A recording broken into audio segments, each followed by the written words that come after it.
Hey everybody, it's Mikki here. You're listening to Wikipedia, and this week on the podcast, I speak to Hannah Cabre from Pennington Biomedical Research Center about energy expenditure, body composition, aging, and what really happens to metabolism through midlife and beyond, with a focus on sex differences.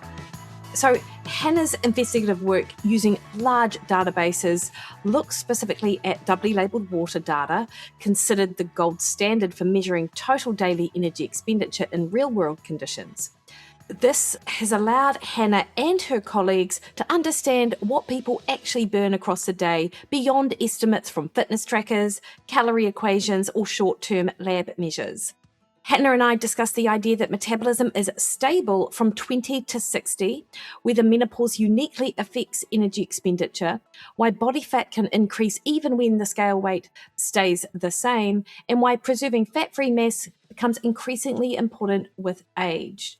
So this is for all of you out there who really love a nuanced, evidence-based conversation about metabolism, midlife body composition changes beyond what you hear out on social media, and what aging really means for energy needs. It was really great to sit down and chat to Hannah about this, and she is a protege of Dr. Abby Smith-Ryan, so really great to see emerging researchers in this field. So Hannah Cabre, she's PhD and registered dietitian, and we speak about this on the podcast, is an associate professor at Pennington Biomedical Research Center and director of the Aging, Gynecology and Endocrinology Laboratory. Her research focuses on how female sex hormones influence nutrition, health, performance, and body composition across the lifespan, with a particular interest in sex differences during aging. Hannah's work explores the importance of skeletal muscle maintenance for long-term health, especially during the menopause transition, and how lifestyle interventions may help mitigate age-related changes in body composition and health span. So I have a link to Hannah's public page on Pennington Biomedical Research Center website in the show notes. So check out that for any and all of information related to Hannah's research. Before we crack on in though, guys, I would like to remind you that the best way to support this podcast is to hit the subscribe button on your favorite podcast listening platform. That increases the visibility of Wikipedia in amongst literally thousands of other podcasts out there. So more people get to hear from the guests that I have on the show, like Hannah. All right, guys, enjoy this conversation.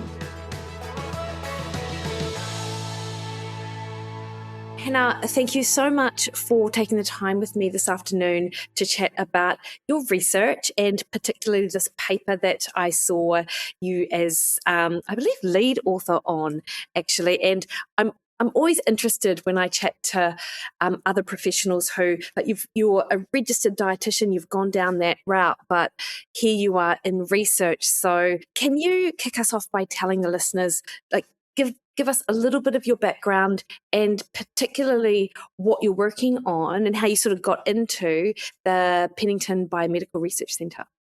Yes, well, thank you so much for having me. I'm very excited to be a guest today.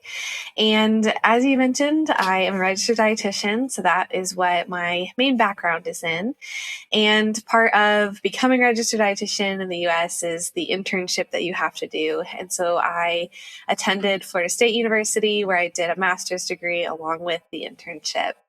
And so I started becoming more active in research in that time period, and just really fell in love with the crossover between how we can take the evidence-based principles of being a registered dietitian and then actually be the ones to like provide that information for practitioners. So I decided to pursue a PhD, and since then I've been doing my postdoctoral fellowship at Pennington for the past 3 years, and I'll be transitioning to faculty actually next month. And here I've been really able to establish myself in more of the nutrition and kind of aging realm. So the paper we talked today is one of those, looking at sex differences in aging and how that affects energy expenditure. And I'm especially interested in women's health research and how we can optimize healthy aging in women. Hannah, what drew you to this field? Was that what your PhD was in as well? So my PhD was in exercise physiology. And I chose to do exercise physiology mostly because I felt I had a very strong nutrition base. And this is just another added benefit of understanding the physiological systems and how we can optimize health with exercise and partner that with nutrition. And I think that crossover has been really beneficial for my research. The research I did in my PhD was a little bit more applied. We did a lot of supplement research, a lot of exercise interventions with supplements. And since transitioning here, it's been a little bit more clinical research based. And I think that all of the skills I learned have been really helpful in learning how to apply this to more populations that have special interests, like individuals with obesity, individuals with high blood pressure. So those are some of the populations I'm specializing in now. I love that. And I do, because I have a background in nutrition. That's where my postgraduate degrees are as well. And I really felt it's interesting with nutrition. I'm not sure what it was like for you going through, but you learn a lot about nutrition specifically, but not a ton on sort of physiology. And your Right. dietetics route would have, of course, given you more insight maybe into food, etc. But that's such a lovely crossover to actually understand how the body utilizes nutrients, not just sort of learn a little, I don't know. I did feel like nutrition as a degree wasn't even the science, the science of nutrition didn't actually teach you a lot, but potentially that's just an undergraduate degree, in itself. I'm not Yeah. sure. Yes, I think there's a nice crossover with understanding how the body systems break down the nutrients, but not necessarily as much of the translation as you said between how those are utilized when you're exercising versus at rest. So that was a good added benefit to understand.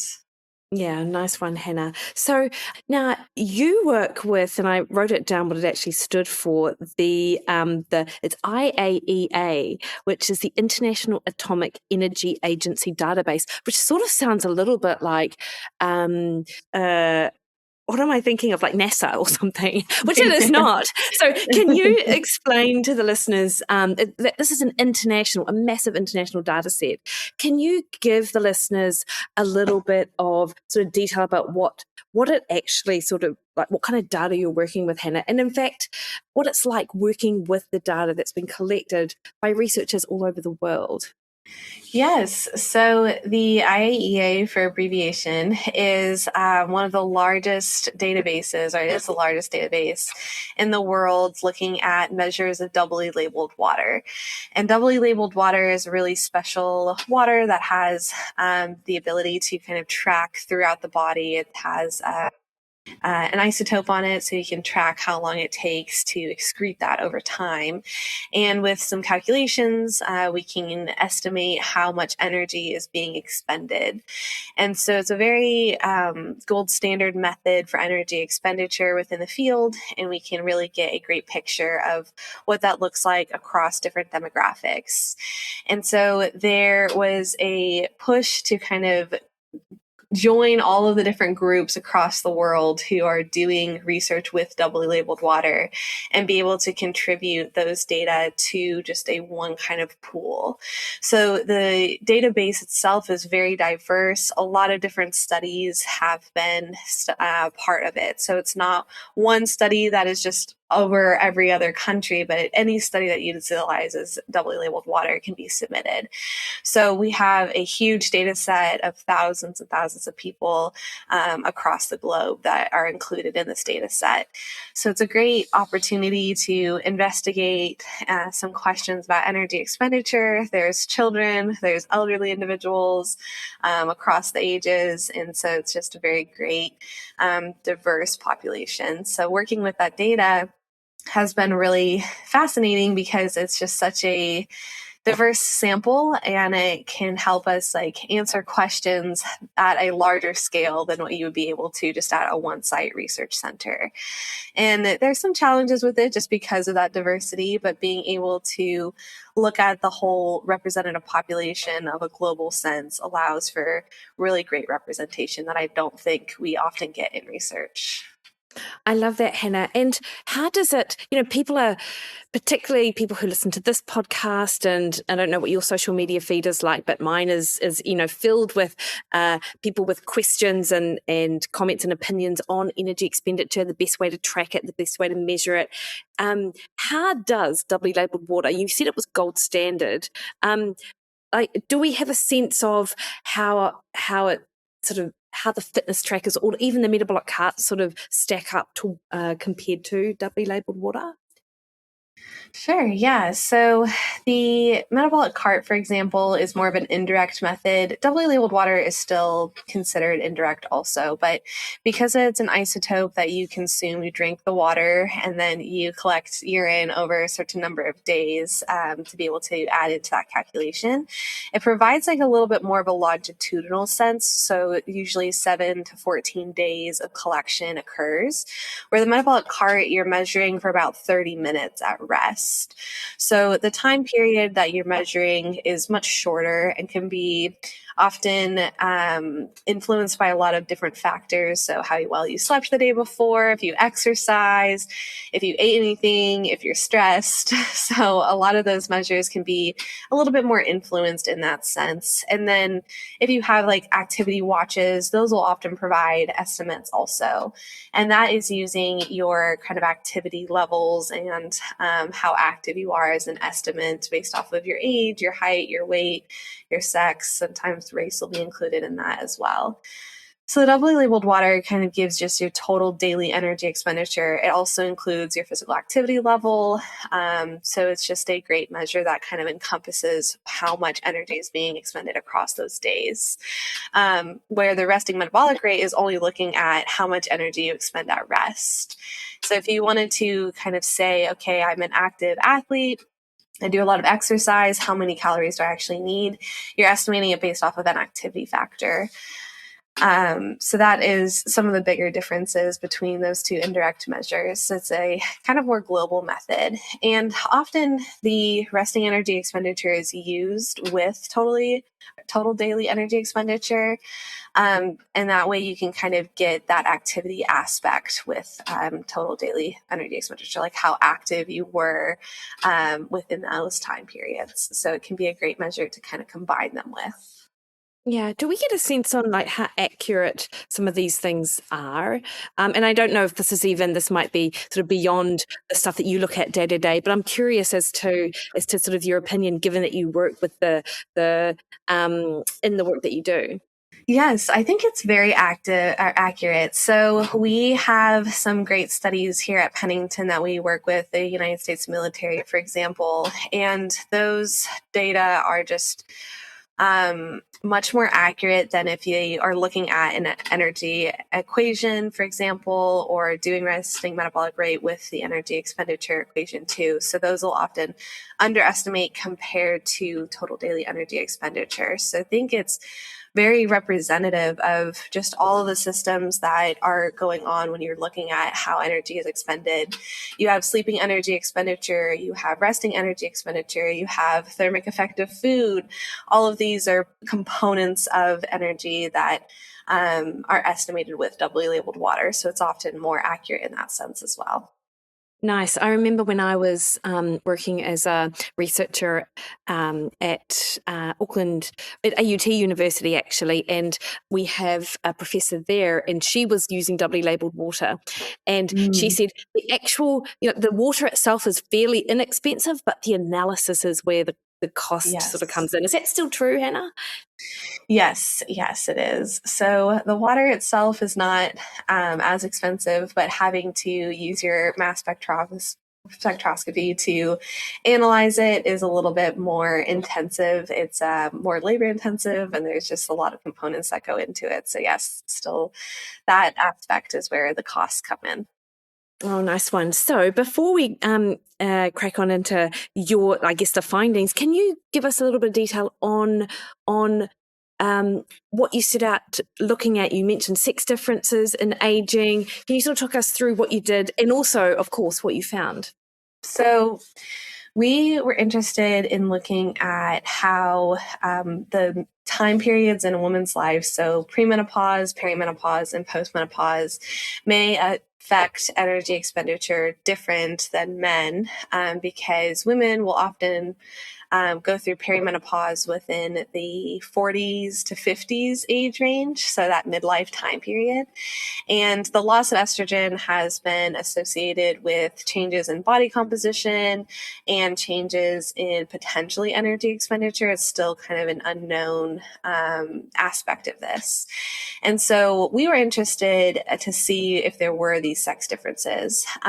There's a very large paper and study done on this data set by Dr. Herman Poncer that demonstrated across the lifespan in both men and women that about age 60 is really when you start to see this decrease in energy expenditure. And so when you look at the data kind of collated together without these different groups, we were wondering if there could be differences that were being lost in that way. So that was kind of the initial question that we had, to say, if we do break this up into age groups, would we see these differences? We did not have any hormone data within this population or measurements of menopause status. So this was not like a questionnaire that was done across the entire data set. So we really were just relying on our age groups with this. So that is a little bit of a limitation within the data set itself. But I still think that using the age ranges that we did, being really representative of what we see kind of in the literature, stayed true to what our original question was. So then some of the results we saw were very in line with the overall analysis from Dr. Poncer, but we saw that there were really big changes in body composition in women within that midlife time period. So what we would kind of expect to see was this increase in fat mass and a decrease in lean mass. Total body weight did not change that much over the female lifespan. So even though women were staying pretty weight stable, we saw that that contribution of body composition was changing. So women were losing more of that lean mass, gaining more of that fat mass. And that was happening at kind of a faster rate than what we saw within the males. And so that was a really interesting finding. And when we think about kind of energy expenditure, our lean mass is a big contributor to our energy expenditure. So when we looked at the analysis, we knew that we needed to kind of consider that within the statistics. And so when we considered for body composition, we didn't really actually see too many sex differences between the two, which I think paints a picture of how important these changes in body composition can be, since when you kind of account for that, there aren't those sex differences. And we did see that energy expenditure decreased over time. So the older groups in our, which is 55 to 70, saw a decrease in their energy expenditure. So in line with kind of that 60-ish age range for that decrease. Okay, so your findings, they add to Ponce's findings or summary, if you like. Right. They're not challenging what that other large study found, but they're just adding a bit of nuance, would you say? Yes, absolutely. So we definitely agreed with Dr. Poncer's analyses, and they're very well done. But I think what we were kind of hoping to see was if there were kind of sex differences within that weren't being accounted for just looking at those age ranges specifically. So we considered kind of sex within our models. We considered our body composition, which wasn't in the original model either. And so being able to kind of account for some of these things within a smaller subsample of the greater population. So the nice thing about his was he was able to utilize a lot of the sample, but for us, we kind of investigated a little bit more of a specific sample. So we looked at individuals from the United States and from Europe, and we kind of made sure that there weren't too many outliers that could be influencing our data. So it was a little bit more kind of a specific look into it, but not to contradict what he said, but just to kind of ask a little bit more of a rigorous question of where does menopause fit into this, and does it potentially change this? From our age ranges reflective of menopause, we don't think that menopause is as indicative of energy expenditure changes as aging is.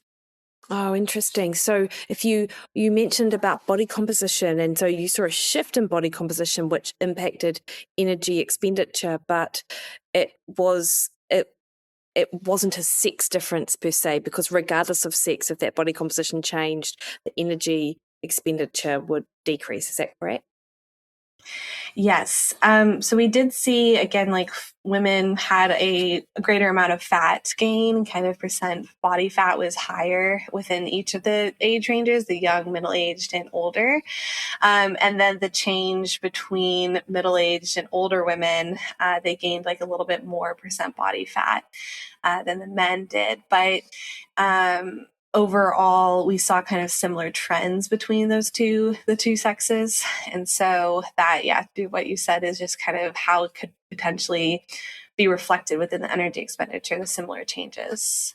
Hannah, how does this fit with other studies that look at similar concepts, if you like? Like the SWAN study was one that I know a lot of people talk about, and there's a shift in and the way that sometimes it's reported is that there's this doubling of fat mass when it comes to menopause, or there's a shift in energy expenditure.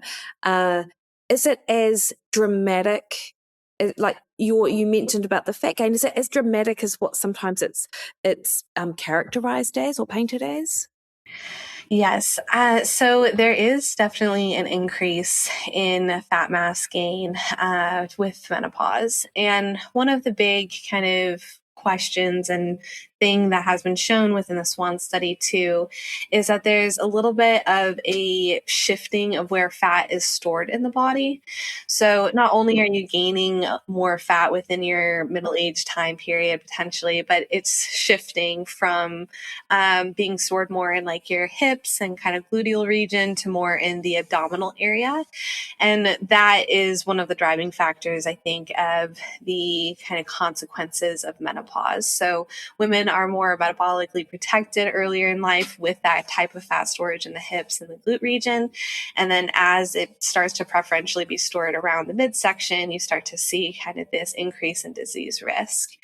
And men will have fat gain as well with aging. It happens a little bit later for them, but theirs is also in that midsection area. So women will see kind of this like spike within midlife of risks of cardiovascular disease. And a lot of that's due to just that accumulation of fat within that abdominal area that occurs. So even if they are not maybe gaining as much fat, it could just be this like redistribution effect that's happening too. And this one study did show in an analysis about 1,000 or so women from that data set that the years preceding menopause, there was that fat doubling, and that increased 2 years into the postmenopause time period. And then after that, it leveled out. So that kind of rapid fat gain happened over those years. Hannah, it's interesting, like what you talk about with that fat distribution, because it doesn't take a lot of additional fat in that visceral region to really impact on overall risk. Is that right? Right. Yes. So especially, you have the two types of fat. You have your subcutaneous fat, which is the ones that you can feel under your skin and pinch and feel. And then you have your visceral adipose tissue, which starts to surround the organs. And so that's the one that's more risky. And so when you have a lot of abdominal fat, you definitely will have more around your organs. And so that's kind of the indication that can occur with some of this dysregulation in your metabolism, in terms of maybe glucose or insulin, and some of the changes with your sex hormones that are happening at the same time, leading to more of that cardiovascular disease risk. Yeah, yeah. So even if it is, a matter of, several hundred grams, etc., increase or shift in that distribution, that actually has the potential to really impact on overall risk, right? And I think sometimes I don't know, sometimes I think we assume it takes several kilograms of additional weight or something to really start impacting on actual risk, but actually it's quite minor when you put it in those numbers. Yes, definitely. And I think the paper that we did with the doubly labeled water kind of reflects some of that of even though your energy expenditure may not be changing, your body composition is changing as you age. And so even if you are not expending too much in your midlife, you're expending around the same energy as when you were younger, your body composition's changing. And then as you age, you start to decrease your energy expenditure. So it's kind of a double whammy in a way of like you're gaining more fat and then eventually you lose a little bit more of your energy expenditure. So kind of working on optimizing health in the midlife is a big time period to be able to have healthy aging. Yeah, and this is sort of a side tangent actually, but I was thinking about this morning, was on my run. I feel like for people who have gone through life relatively lean and slim by society standards have, and I suppose others might look at them and think, oh gosh, you're super lucky, you've never had to worry about what you eat, or if you've exercised, it's never been from a weight perspective, it's always more been for enjoyment if you have.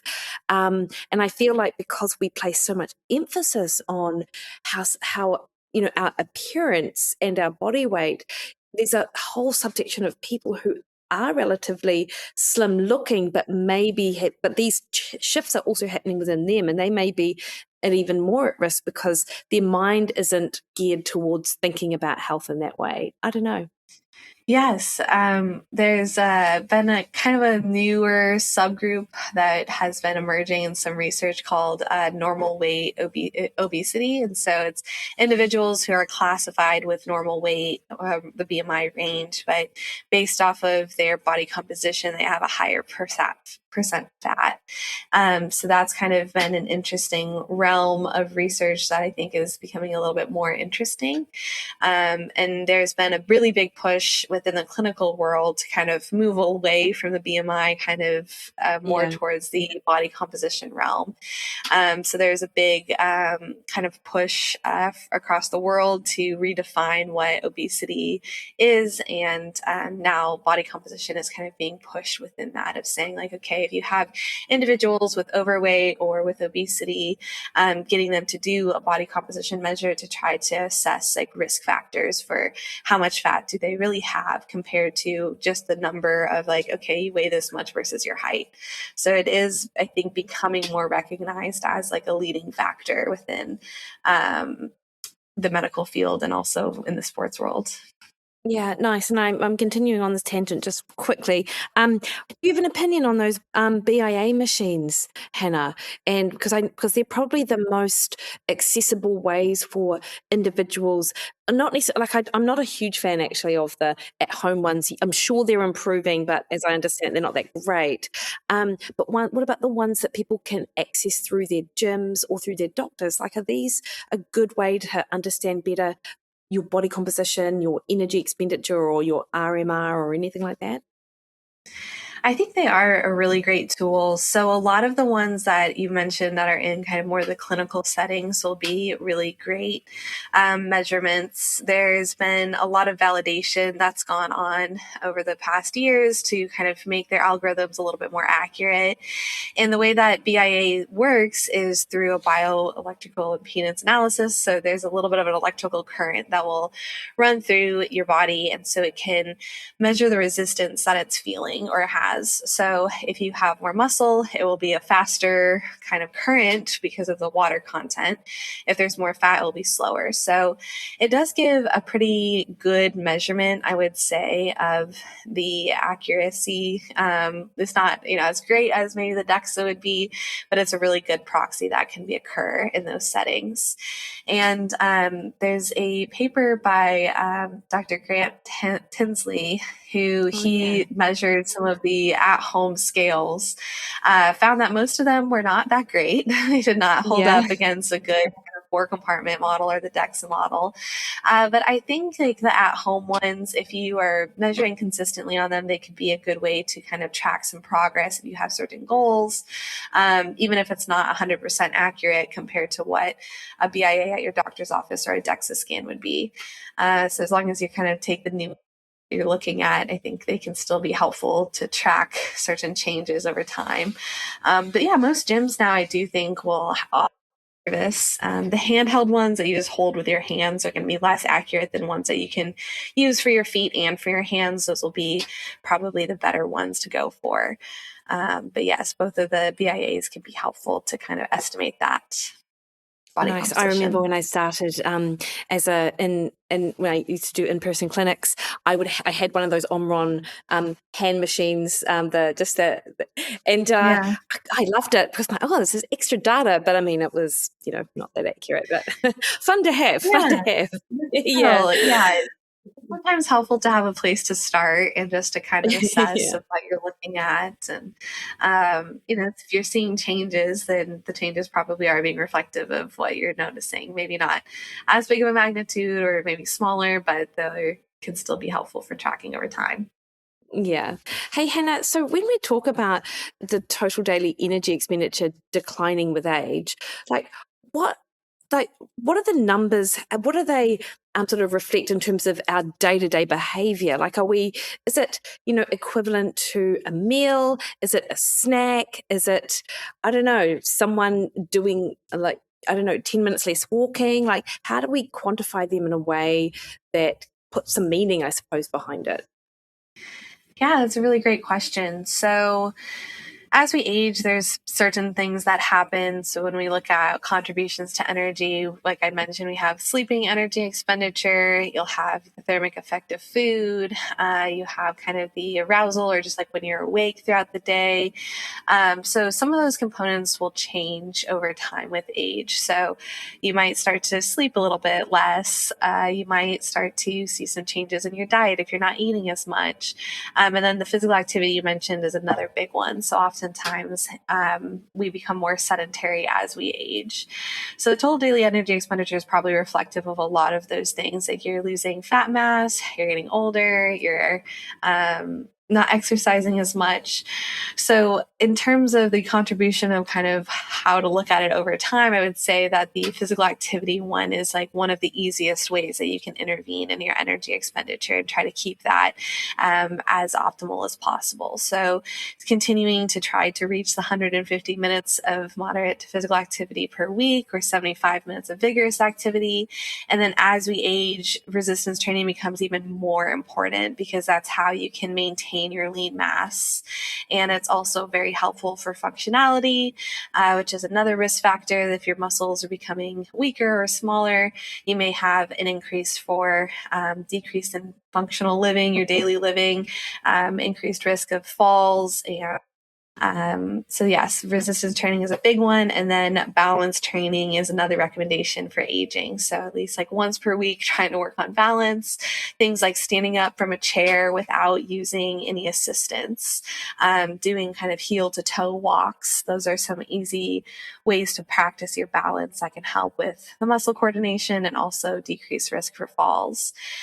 So as we age, we definitely will see this decrease just naturally in our energy expenditure. Not all of it we can recover, but focusing on increasing your lean mass or at least maintaining it, and maintaining or improving your physical activity are two key variables to look at. And Hannah, you obviously reproductive status wasn't confirmed in the data set, but you used the age groups 30 to 39, I think, 50 to 54, 55 to 70 as proxies for those stages of menopause. So do you think that sort of mid-age, that perimenopause time, was that when you saw the major shift in body composition? And do you think that this is like a critical period for women's metabolic health? Yes. So within like the 40 to 54 age range within our study, we did see that there was this increase in percent body fat. So it went from 37% in our younger age group to 40% within the middle age group. And then it went up to 43% in the older age group. So we kind of saw this like a progressive increase over time. But that kind of initial jump is an area of time that you may be able to like intervene a little bit easier, because we're not seeing that decrease as much of the energy expenditure time period. So if you can work on optimizing, again, maintaining your lean mass, exercising, have some dietary interventions that could be helpful for maintaining health overall, that could be like a great time period to help with the healthier aging if you do see those decreases in your energy expenditure around age 60 or so. So it's a great way to kind of be preemptive and focus on healthy aging in that midlife period. A lot of women within this time period will experience vasomotor symptoms. They'll be experiencing other symptoms of menopause that just are not the easiest to go through and not the easiest to cope with. So it is a time period to pay attention to and to try to help with optimizing health the best you can. And then as you transition into postmenopause and maybe recover from some of those symptoms, you will have like a very strong kind of baseline there. Yeah, nice one. Did you say body fat percentage was 38% jumped to 47% and then Sorry, no, went to 37% to 40% to 43%. Okay, there you go. Yeah. Is that high, Hannah, as an average? So women will have a little bit higher, but I think in this sample it was a little bit higher than probably more of like a leaner, like athletic population would be. So I think, oh man, I don't remember exactly off the top of my head, but maybe around like 25 to 30%, and like in a younger age group is like a good range to be in. So this was a little bit higher than that. But yes, like overall it is a little bit higher of a body percentage, but I think the 40% and 43% are more similar to what we've seen with like the SWAN data set, for example, that women will gain that percent body fat. Yeah, and it's interesting, isn't it, when you think about, because I think a lot of people have perception of what a healthy body fat percentage is, and I don't know in your work, Hannah, but I hear it a lot with women. They're like, "Oh, I'm 19% body fat, and I want to lose body fat," and I'm like, whoa, Yeah. like, like people have a sense of what they perceive to be lean is actually incredibly like athletic versus what a healthy body fat percentage is, albeit though at the numbers that you're describing, that's probably no surprise given that in your data set of the US women and European women, potentially like if 70% of people globally are, or in Western populations, are carrying excess body fat or are Right. categorized with obesity, it's probably no surprise, really. Right, exactly. And I think in the study, from what I remember, most of the individuals had overweight. So that was kind of the mean average within our groups were individuals with overweight. So that does make sense to have a little bit higher percent body fat. These were not individuals with normal weight or with obesity, kind of that range, but the mean was within that overweight category. Yeah, nice one. Hannah, like you mentioned that, once you sort of accounted for body composition, that males and females aren't, they don't necessarily, there are no sex differences per se, but that males actually decline a little bit slower in terms of their TDEE compared to like across all age groups, whereas Mm-hmm. women sort of stayed relatively stable until that sort of older age group.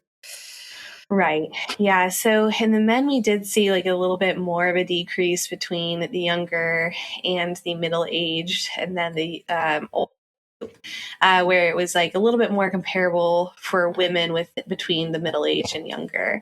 But we, so like those are some kind of hard, I think, to kind of interpret data just because, it was a little bit different, I think, than what we had hypothesized. But I think what we kind of see is that there could be these just physiological differences that are happening in either in the body composition or just outside of the the way that energy expenditure is being expended, if it's physical activity, like I said, or changes in diet that are happening, we couldn't really account for a lot of those aspects within this data set. So men may have been like decreasing their physical activity within that middle age, where women, we know that actually a lot of women will try to kind of combat that gain in fat by exercising more. So there's potential that the confounding factors that we weren't able to have the data for in this analysis. Yeah, no, that makes perfect sense because, of course, if we're looking at overall energy expenditure, we can't determine changes in sort of that cellular level versus changes in behavior or changes in hormones or whatever that might be leading to the overall sort of pattern. Right. Mm-hmm.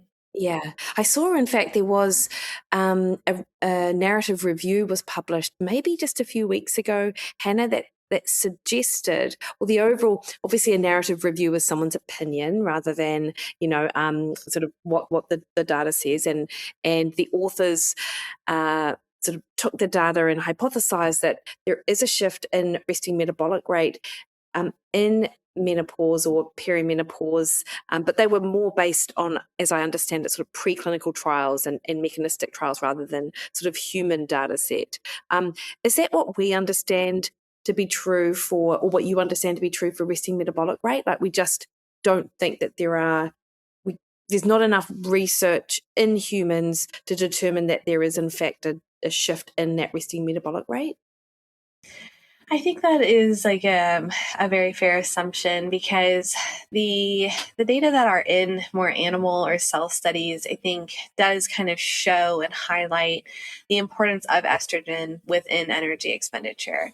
And so you can kind of maybe try to extrapolate that to humans and say well, if you're losing estrogen, then you're probably losing your energy expenditure with that.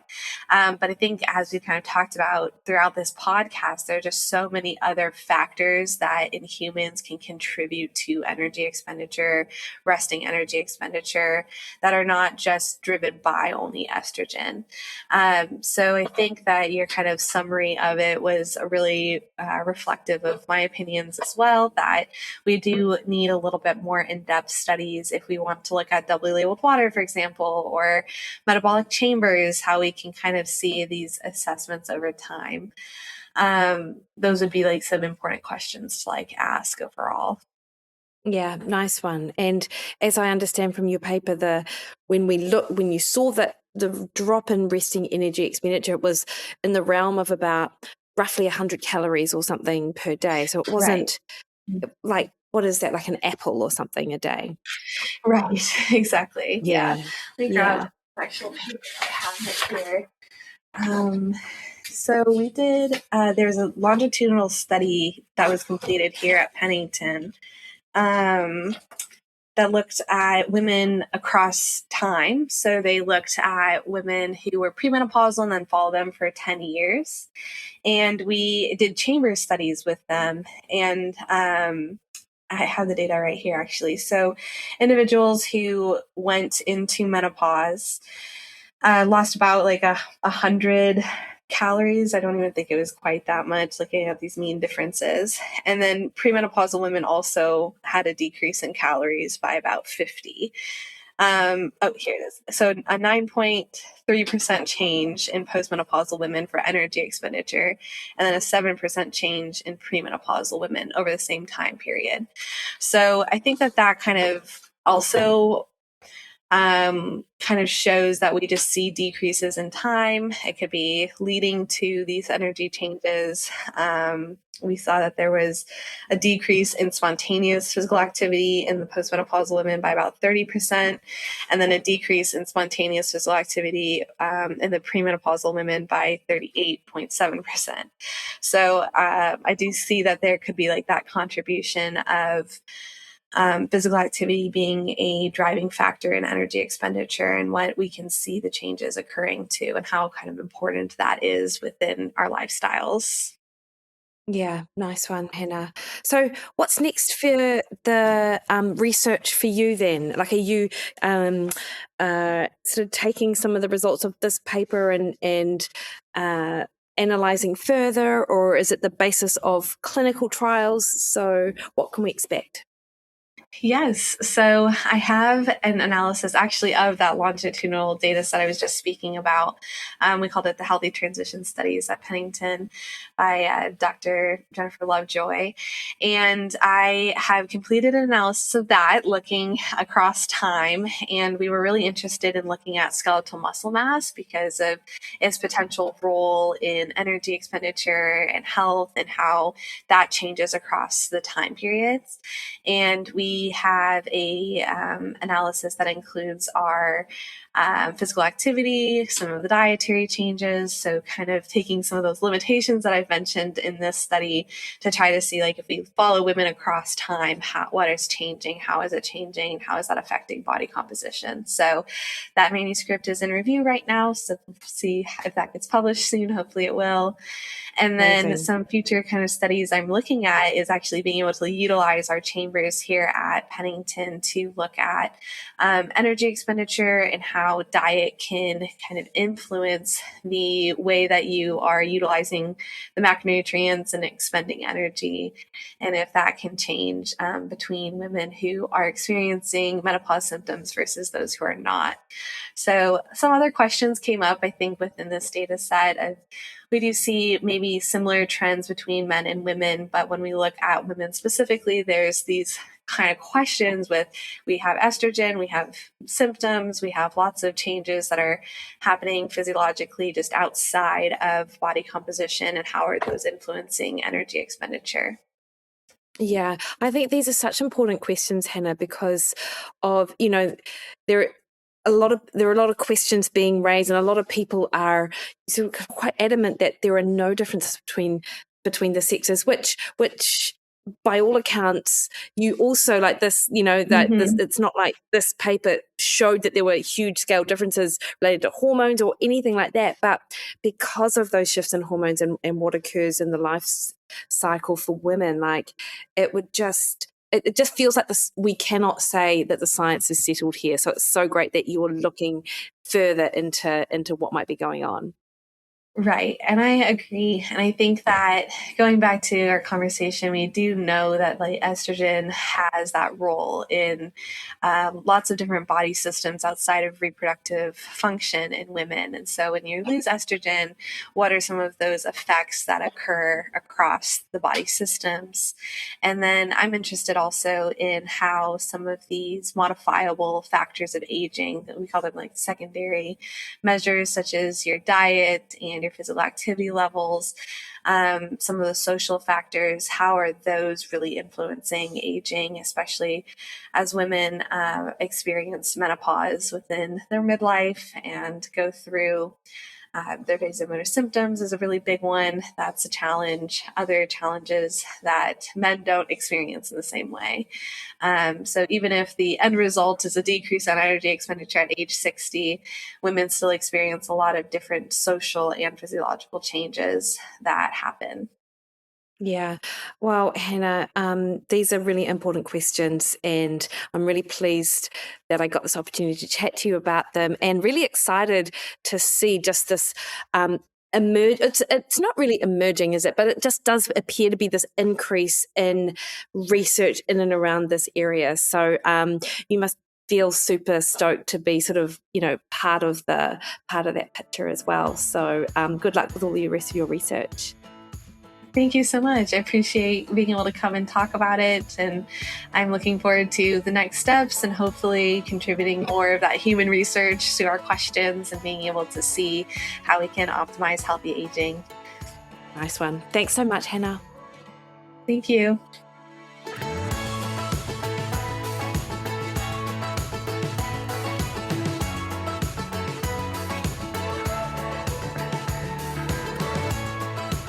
Alrighty, hopefully you enjoyed that as much as I enjoyed chatting to Hannah.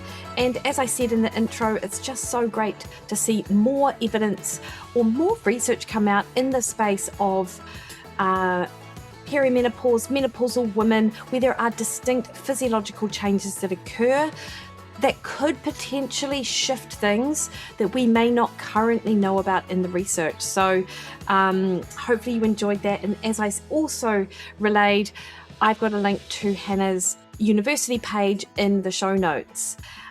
So that's it from me today, guys. Next week, I chat to my mate Grant. Cannot wait to share that interview with you. Until then, though, you can catch me over on Instagram, X, and Threads at Mikki Williden, Facebook at Mikki Williden Nutrition, or head to my website, mikkywilliden.com, and scroll right down to the bottom, pop your name in the box to jump on my email list and be the first to hear with the next Monday's Matter plan, which is due out, the accelerated program, early to mid-July. So find out more about that there. All right, guys, you have the best week. See you later.